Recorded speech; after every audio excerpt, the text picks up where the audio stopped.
روز 7 ینور سال 2024 در نتیجه سقوط یک چرخبال حربی در کنار شهر بیشکک یک نظامی به هلاکت رسیده، 8 تن دیگر جراحت برداشتند.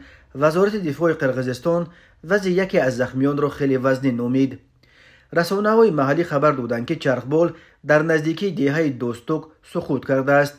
بنا به اطلاع مرکز مطبوعات وزارت دفاع قرقیزستان، چرخبال می 8 که به نیروهای دفاع هوایی تعلق داشت، هنگام انجام پروازهای تمرینی در حدود قسم حربی نیروهای دفاع هوایی قوه‌های مسلح این کشور سقوط کرده است.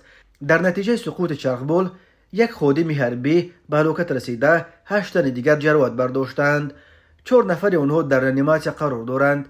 یک نفر در حالت خیلی وزنین قرار داشته. وضع باقی مانده میانه وزنین ارزیابی می شود.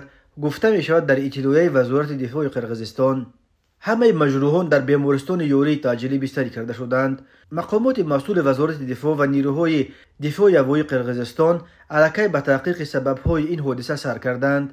برای انجام تحقیق یک کمیسیون مخصوص تشکیل شده است. گفته می شود بعد انجام تحقیقات نتیجه های آن نشر خواهد شد. قوه‌های مسلح قرقیزستان یکی از ارتش‌های از همه ضعیف در آسیای مرکزی دانسته می شوند.